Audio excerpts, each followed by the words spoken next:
शिव सत्संग में आप सबका स्वागत है। हर हर महादेव। आइए, शिव कहते हैं कि असल तीर्थ क्या है। आइए जानते हैं आज तीर्थ के मतलब, असल तीर्थ क्या है। चलिए कथा के रूप से जानते हैं।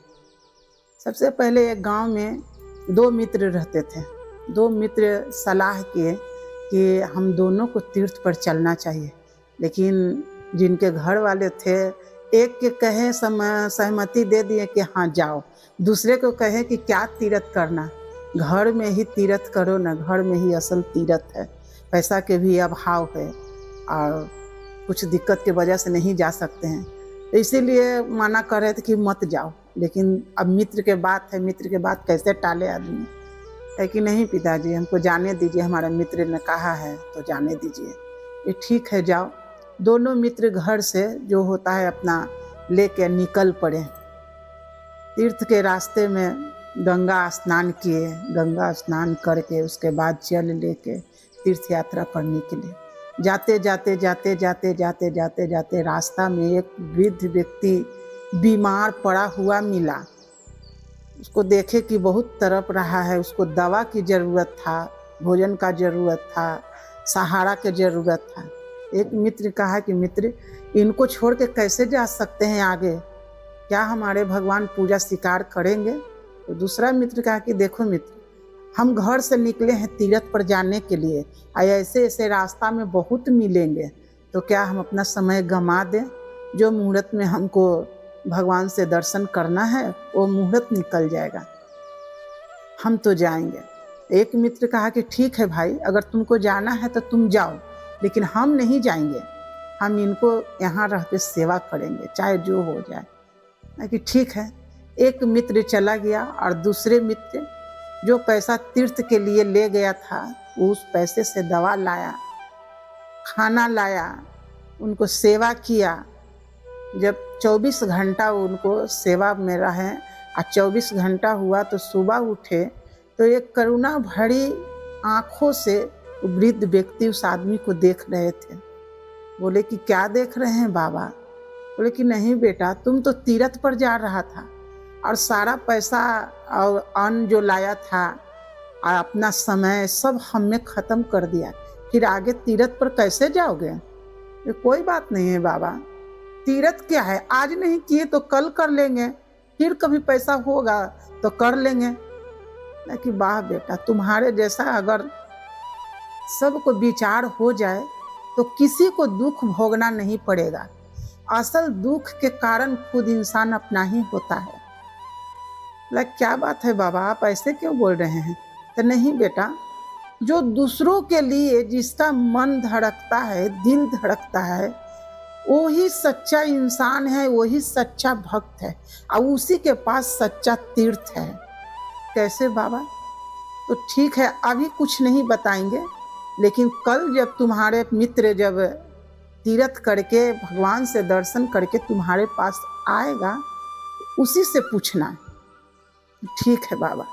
और वो तीर्थ पर नहीं गया, सीधे वहीं से घर लौट गया, क्योंकि उसके पास पैसा नहीं था।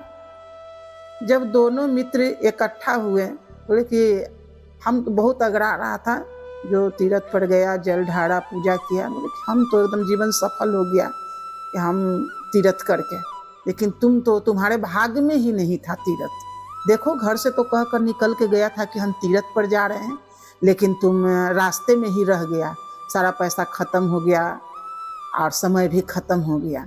कौन जानता है कल कैसा समय आएगा। ये कोई बात नहीं है मित्र, फिर कभी होगा, फिर कभी ईश्वर याद करेंगे तो चले जाएंगे, ऐसा थोड़े ना कि अब तीर्थ नहीं रहेगा। ठीक है। दोनों के जीवन में एक बार बहुत तरह के भूचाल आया।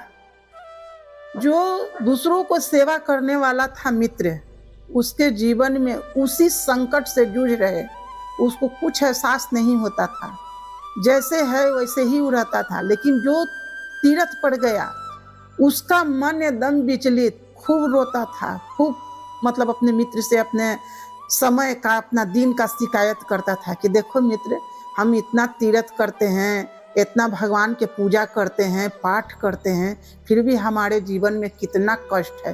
और तुम कुछ भी नहीं किया, तुम्हारे पास भी है समस्या, ऐसा बात की नहीं है, लेकिन तुम्हारे शकल पर लगता नहीं है कि तुम्हारे पास समस्या है।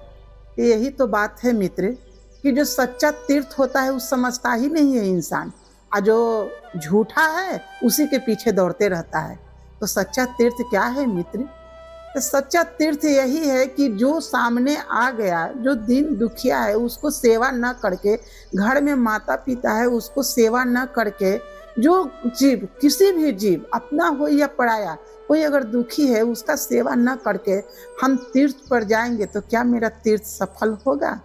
हम तो बस उस वृद्ध के सेवा किए और उसी से हमको लगा कि जैसे जो तीर्थ पर जो मिलता है अनुभव शांति का, वही शांति का अनुभव हमको मिल गया।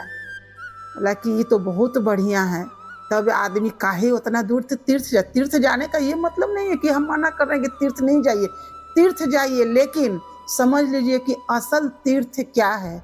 अगर रास्ते में, अगर कहीं भी, घर पर भी या बाहर में कहीं भी कोई अगर दीन दुखी मिलता है तो उसको सहायता जरूर कीजिए और अपने अंदर झांक के देखिए कि क्या हमको गंगा नहा लेने से क्या मेरा मन का मल धुल गया, क्या हम जो पाप किए हमारा पाप खत्म हो गया। हम तीर्थ पर जाएंगे तो क्या वहाँ कोई खजाना गड़ा है जो हमको खजाना दे देंगे? असल खजाना यही है मन का शांति।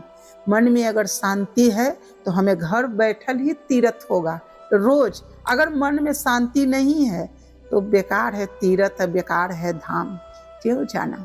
अगर ये कथा आपको पसंद आई हो तो कमेंट में हर हर महादेव जरूर लिखें और सब्सक्राइब करना ना भूलें।